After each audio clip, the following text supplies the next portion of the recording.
nesses 20 anos de experiência, a gente consegue mapear alguns pontos? Vão ser duas perguntas, tá? Depois eu vou te fazer o oposto. Você consegue mapear, quando você olha para um negócio, assim, mesmo que ali, naquele momento, a coisa não esteja, o resultado não esteja muito bem, mas você consegue mapear, olhar e fazer um raio-x e falar, cara, isso é um negócio de sucesso? Quais são os pontos ali que você olha e fala, cara, isso é um negócio de sucesso? Consigo, sim, porque depois das O que primeiras... você marcaria aí como um negócio de sucesso? Vamos ver. Depois das primeiras conversas de entendimento, eu identifico o seguinte: esse produto, serviço que esse empresário oferece tem valor no mercado? Quais são os, como a gente chama no mundo dos negócios, os KPIs que evidenciam isso? Quais são os indicadores, os números que trazem se é um negócio saudável ou não? Me ajuda com isso aí. Tem valor no mercado, que é o produto dele? O serviço dele? O que é isso? O produto, o serviço, o que ele oferece, o que gera impacto na primeira linha de uma demonstração de resultados, que é vendas, faturamento. Tá. Então, se esse produto ele vende, é isso que você vai perguntar? Essa é a primeira pergunta, se ele vende bem, se ele tem um volume de venda alto? Qual é? E não só o volume, mas o crescimento disso. Porque se é um negócio que tem um alto volume de vendas, mas está estagnado, o risco de que ele venha a perder mercado e a decrescer é grande. Agora, se há um volume de vendas representativo e crescente, essa combinação de volume mais crescimento, taxa de crescimento, é uma grande evidência de que ele tem um bom negócio em mãos. Então não existe essa história de andar de lado. Porque o mercado cresce. As oportunidades surgem e sempre vai ter alguém para ocupar. Se você está andando de lado, tem alguém que está acelerando e vai ocupar o teu lugar logo mais. Então, se eu pego uma... E isso é uma coisa que o profissional agora pode fazer agora em casa, né? Ele pega a agenda, vai ver no último ano quanto ele veio faturando, se essa linha tá... esse número está muito parecido, não... Ele pode fazer com uma régua, não precisa ter nenhum computador. Não. Ele coloca o valor e vai marcando pontinho. Se o pontinho não estiver crescendo, tem que ligar para o Ivan. Tem que apertar o botão de emergência. Tem que apertar o botão de emergência. Então, a primeira métrica tem que estar crescendo. Tem que estar crescendo. Isso é uma coisa que eu aprendi logo cedo empreendendo em tecnologia, né? Porque na tecnologia, a filosofia é, se você não está crescendo, você está quebrando. Literalmente quebrando.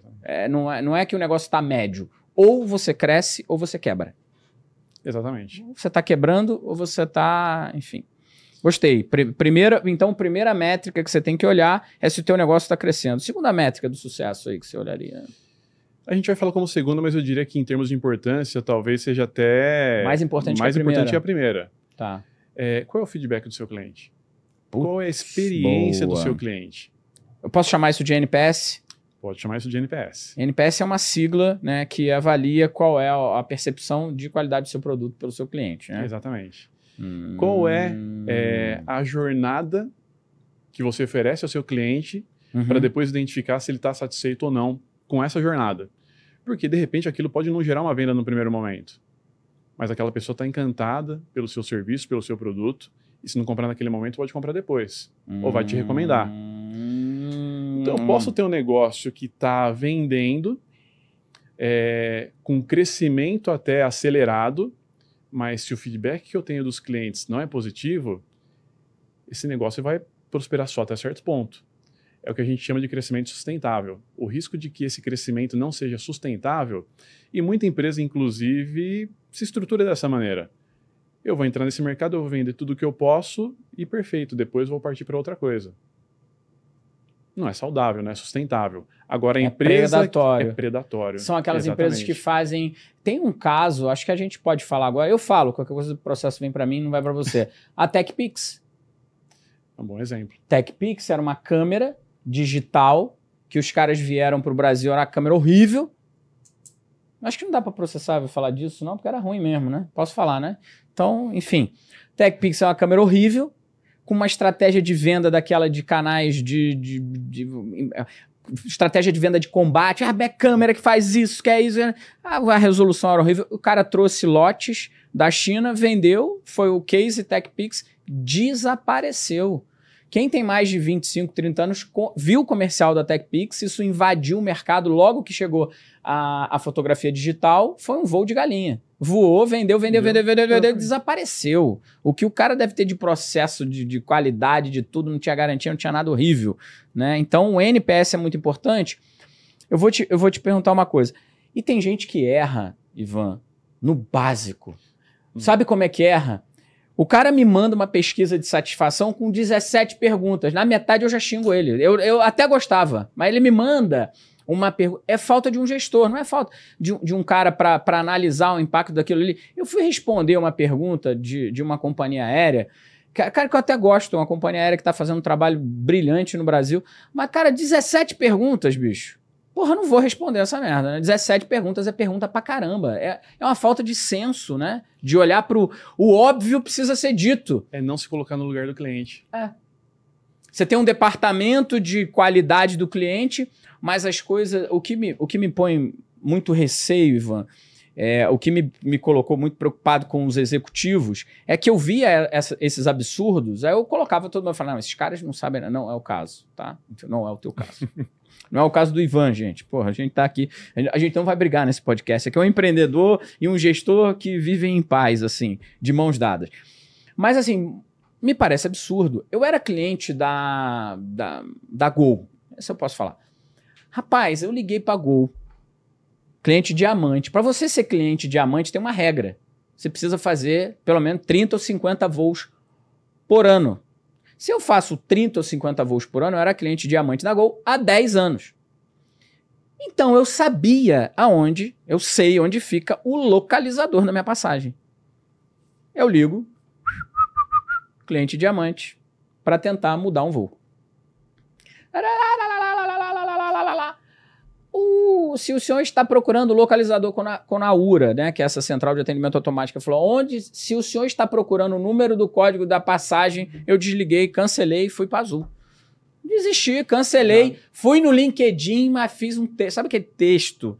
E assim, sai fora. Eu falei, cara, é totalmente sem gestão. Como é que você vai dizer para um cliente que voou pelo menos 50 vezes no último ano que ele não sabe o localizador? É falta de olhar para a experiência do cliente. Vou te devolver, porque eu falo mais no meu podcast do que o convidado, né, gente? Olha só, NPS... Deixa eu só te complementar com relação a esse ponto. NPS, que é... E eles estão altamente conectados, porque quando eu vejo venda e experiência do cliente, por trás existe uma coisa chamada processo de vendas. E muitas dessas empresas, agora para conectar com o ponto do que a gente estava falando sobre NPS, muitas das empresas falham na última etapa do processo de vendas, que é o pós-venda e o relacionamento com o cliente. A venda não acaba no fechamento, no recebimento do Pix. Você considera, então, que a venda o pós-venda ainda faz parte da venda? Faz parte do processo. Por quê? Você não chama de venda, você chama de processo de venda. Processo de venda. Porque quando a gente fala da venda especificamente e do indicador de volume de vendas e crescimento de vendas, ele te traz um índice altamente valioso para entender o nível de saúde da empresa. Mas ele isoladamente não diz se o negócio é valioso ou não. Quando eu avalio o processo de vendas que se inicia na prospecção, então como que eu chego no cliente? Como que o cliente chega a mim? Que mensagem que eu comunico? E qual é o público-alvo que eu estou buscando? E aí eu vou passando por esse processo. Qualificação dessa base, apresentação da proposta, enfim, até chegar no fechamento dela em si. Muitas das empresas falam, fechei o negócio, perfeito, faturei, recebi o Pix, parte para o próximo. O segmento de telecomunicações faz muito isso. E aí delega essa parte do pós-venda, do relacionamento, para uma outra área que nem conhece como que foi a abordagem do cliente. Então, quando eu entendo que existe um processo de vendas, que para ser eficiente e olhar para o cliente, eu preciso entender de ponta a ponta, desde a entrada dele, até como eu vou manter ele na minha base, gerar recorrência de compras, aumentar o nível de satisfação e, inclusive, com esse cliente, gerar recomendação de outros. Por exemplo, você não iria mais facilmente em algum médico ou comprar algum produto sendo recomendado por um amigo seu, por uma pessoa da sua confiança, do que procurando no Google? Absoluta certeza. Sim. Sim, 30 vezes. Então, tudo passa pela análise desse processo. A análise desse processo, agora indo para uma parte que está por trás desses dois pontos que eu mencionei, é o que me permite identificar se esse negócio é saudável ou não, se ele é próspero ou não.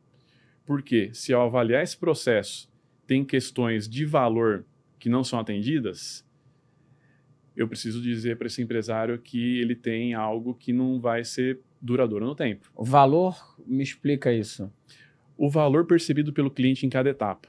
Eu tenho uma abordagem que se conecta com aquilo que eu preciso, eu tenho uma proposta que atende à minha necessidade, eu tenho uma venda que não vai me levar a um arrependimento depois, e eu tenho um acompanhamento num pós-venda, num relacionamento, para entender se aquilo que me foi vendido está atendendo à minha necessidade, ou se tem alguma necessidade de ajuste, se tem alguma necessidade de explicação, de complemento dessa proposta para manter o meu nível de satisfação elevado. Tudo isso faz parte desse processo de venda. Processo de venda.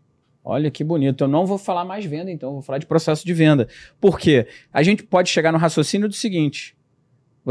A tua empresa, né, o teu negócio pode ser até um grande gerador de caixa. Você pode ser até um bom vendedor, mas um péssimo empresário. A tua empresa pode ser muito ruim, mesmo que você, naquele momento, esteja vendendo muito. Ou até por um período de tempo, né?